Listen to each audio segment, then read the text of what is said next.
Gauranga bolite habe pulaka sharira.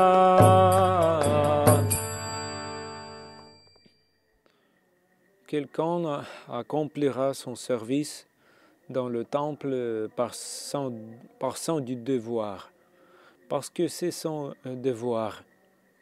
Il est de mon devoir de servir à Krishna parce que le dévot le plus ancien m'a engagé dans ce service, dans ce seva. Je suis lié par une dette, au devoir, aux dettes. Cependant, un tel service ne plaira pas à Krishna. Le service lié à devoir ne plaira pas à Krishna. Pourquoi?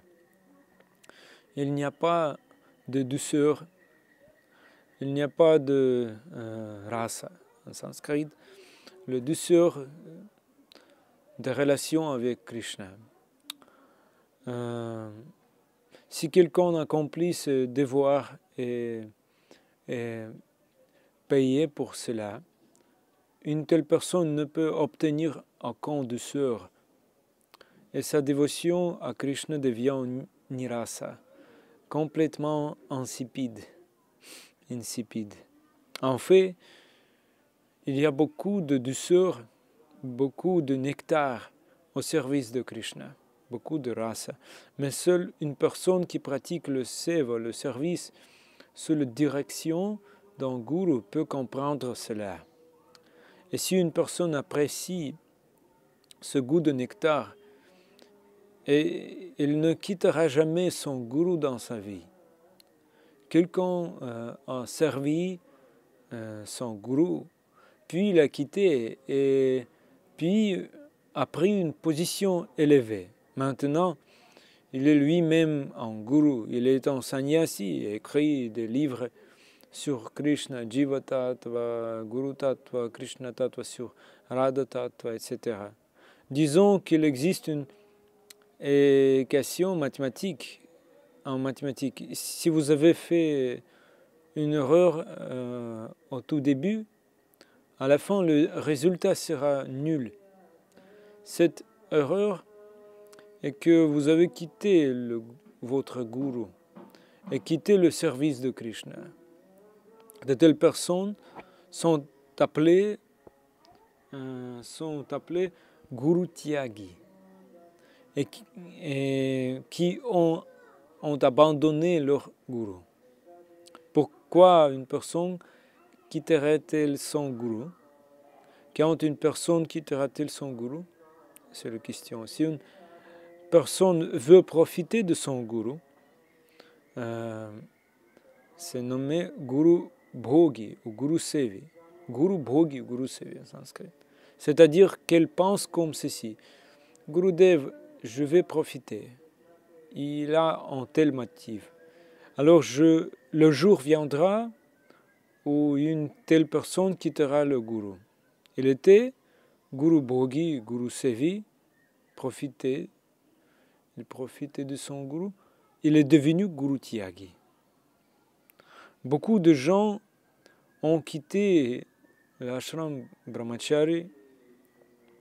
L'homme était un brahmachari, puis novice, puis il est parti. Pourquoi est-ce arrivé? Parce qu'il n'appréciait pas le douceur de bhakti, le bhakti rasa, le douceur du service de dévotion avec Krishna. Si quelqu'un apprécie le bhakti rasa, il ne pourra pas quitter l'ashram.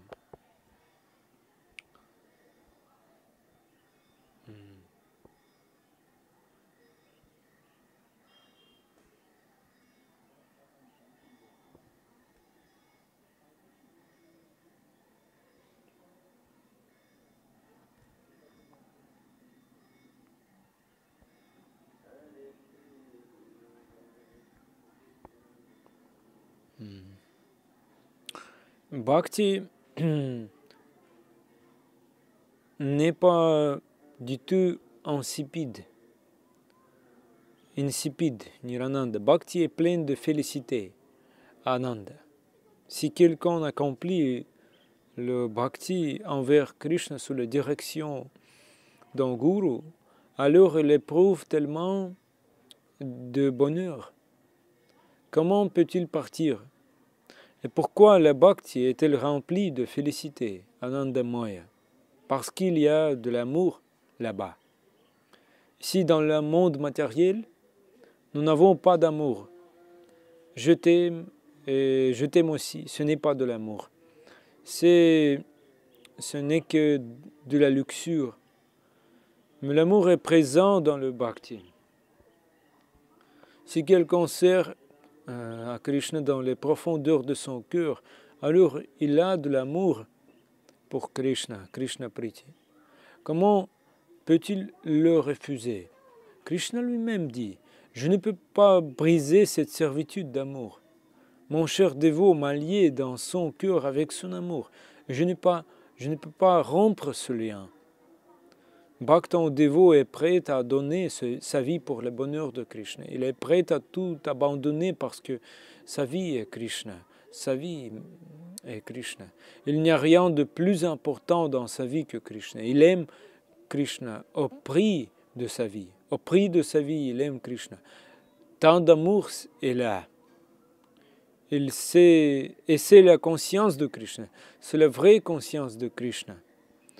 Quand on a une relation d'amour avec Krishna. Et que voulait Srila Prabhupada?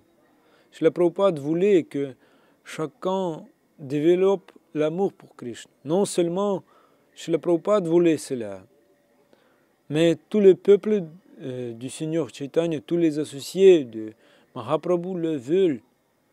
Si un jour on peut développer l'amour pour Krishna, on ne peut pas s'en aller, on ne peut pas regarder à Maya pour qu'il ait ce goût sucré. Pour qu'il ait ce douceur, il y a du rasa. Donc, si nous avons une conscience réelle, Chaitana, conscience, c'est Chaitana en sanskrit, alors nous n'avons rien à voir avec quoi que ce soit du matériel. Ceux qui sont dépourvus de conscience ont des rapports avec moi dans ce monde matériel, mais ceux dont la conscience est pure n'ont rien à faire dans le monde matériel. Par exemple, Sita Devi a donné un collier à Hanuman. Collier. Qui a fait Hanuman? Qui a fait Hanuman? Il l'a cassé, il l'a goûté et puis l'a jeté parce qu'il ne pouvait pas goûter la douceur, la race. Alors, ceux qui ont une vraie conscience de Krishna, qui ont de l'amour, viennent à Bhagavan Krishna. Ils ne s'inquiètent pas de ce qui se passe dans ce monde matériel.